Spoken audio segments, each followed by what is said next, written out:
Bella voglio, bentornati in questa nuova puntata di Calcio Espresso, bentornati all'Espresso della sera ragazzi, il format video dove vi raccontiamo tutte le notizie più importanti della giornata senza farvi navigare nella marmaglia di notizie e fake news che ci sono in giro per il web.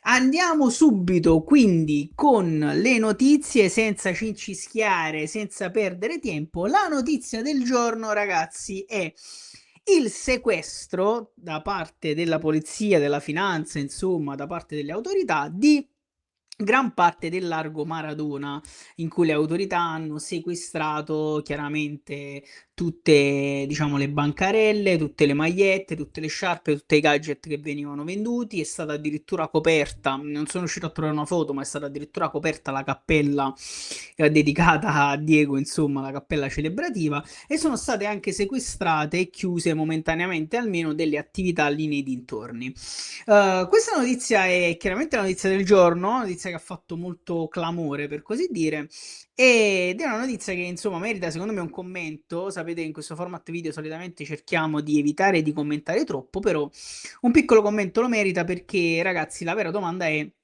se effettivamente c'erano questi abusi, questi problemi, insomma, come poteva essere anche immaginabile, no? Qui non facciamo gli stupidi, non facciamo gli sciocchi.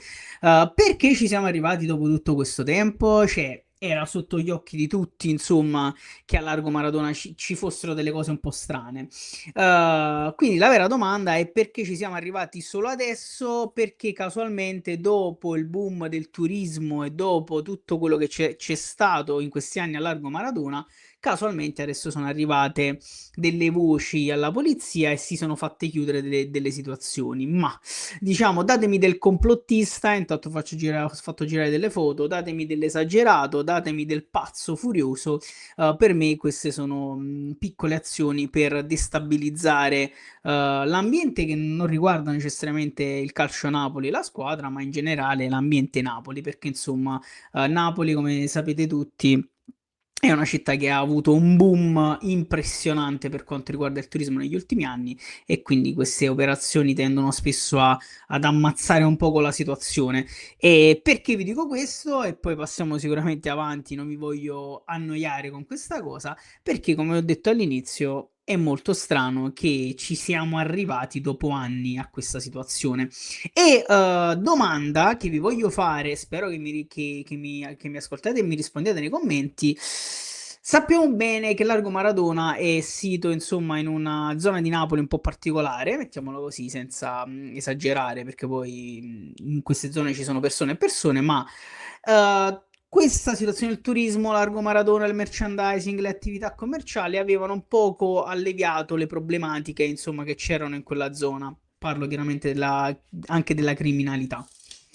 Questa situazione, questo sequestro potrebbe tornare a far aumentare quelle problematiche in quelle zone? Fatemelo sapere nei commenti perché insomma ho cercato di dirlo nella maniera più politicamente corretta possibile, ma ci siamo capiti. Sono curioso di sapere che cosa ne pensate.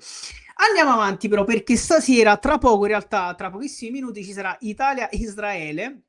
Partita fondamentale per la nazionale, come ben sapete, bisogna vincere per blindare, incredibile a dirlo, per blindare il secondo posto e non per evitare di rischiare di addirittura non qualificarci nemmeno per i playoff per andare al mondiale. Quindi stasera a Udine l'Italia deve cercare di vincere e proverà a farlo con Di Lorenzo e Spinazzola titolari. Naturalmente da tifosi del Napoli ci teniamo a sottolineare questa cosa. Speriamo bene ragazzi, incrociamo le dita per la nazionale perché bisogna almeno andare ai playoff per evitare un'altra figuraccia spaventosa che speriamo tutti non accada.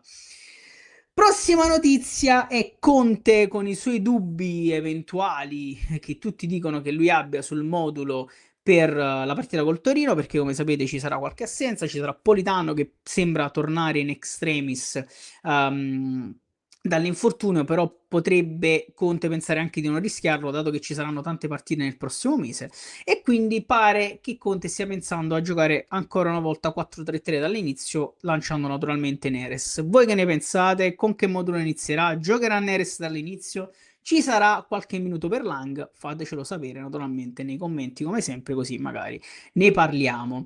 Andando avanti, ragazzi, un'altra notizia è stata quella di Neymar che sembrava, a detta di tutti, essere a un passo dal Napoli. Ma io ho messo questa foto, diciamo, per provocazione, perché in realtà riporto la notizia di Romano che ha voluto, tra virgolette, smentire le voci, o più che altro dire che Neymar è stato proposto in Europa, è stato proposto effettivamente anche al Napoli, anche alla Juve, ma in realtà non c'è mai stata una vera e propria trattativa. Cioè, al Napoli è stato proposto, ma non se n'è mai minimamente nemmeno parlato, nemmeno accennato nella dirigenza. Quindi non è così come scrivono, è stato un passo dal Napoli. No, nessun passo, è solo un chiacchiericcio, ecco.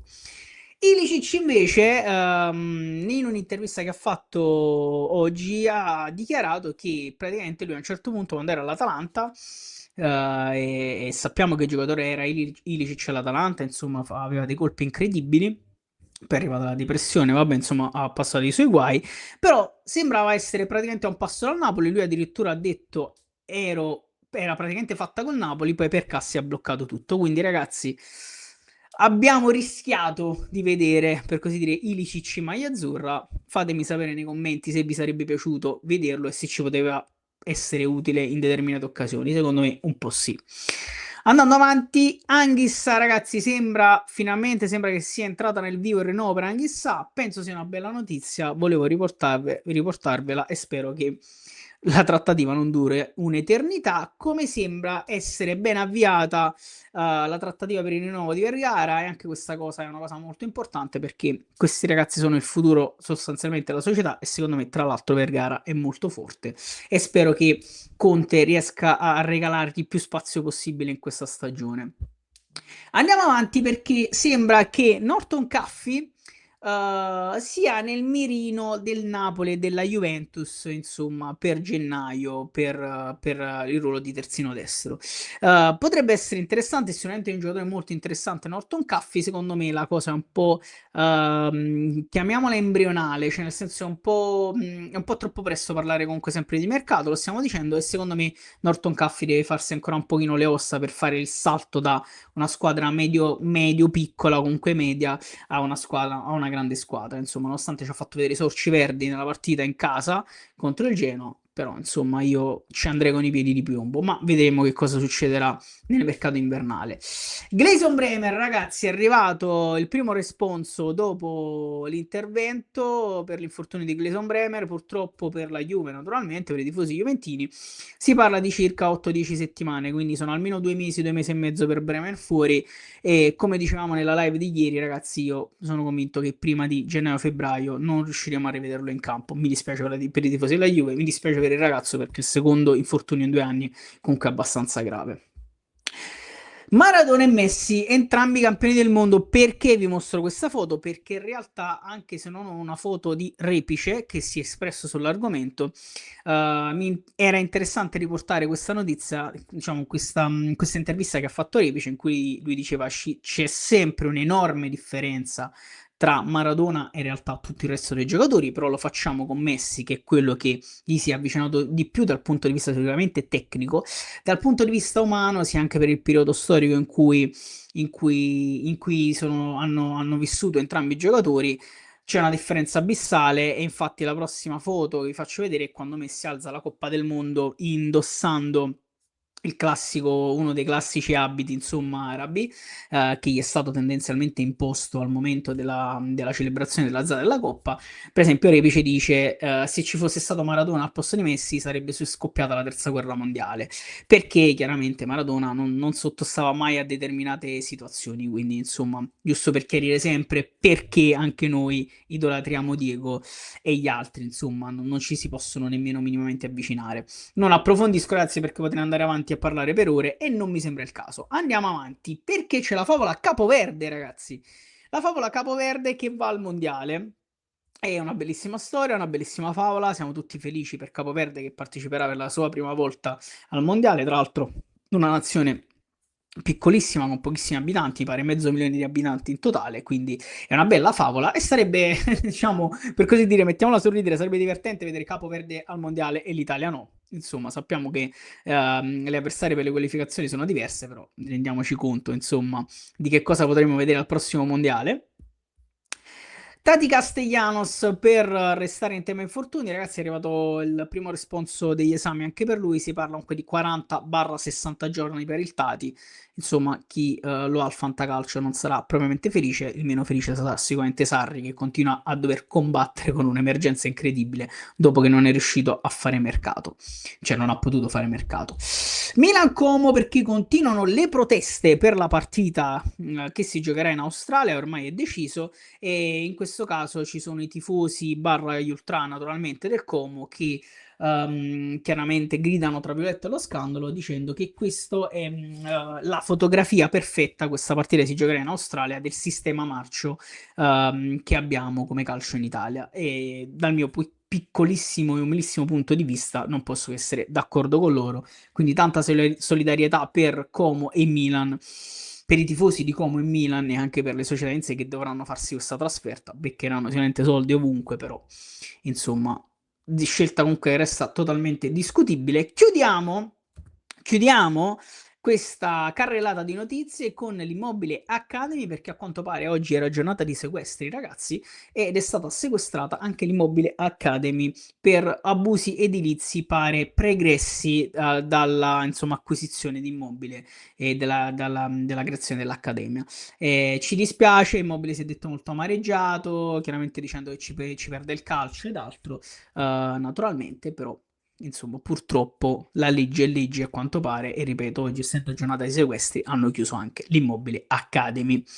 Bene ragazzi, queste erano tutte le notizie di oggi, spero che vi siano piaciute, fateci sapere magari qual era la notizia che vi è piaciuta di più, magari quella che non avevate ascoltato, non avevate letto. Noi ci vediamo domani con la solita puntata, con la puntata di Espresso della sera, voglio.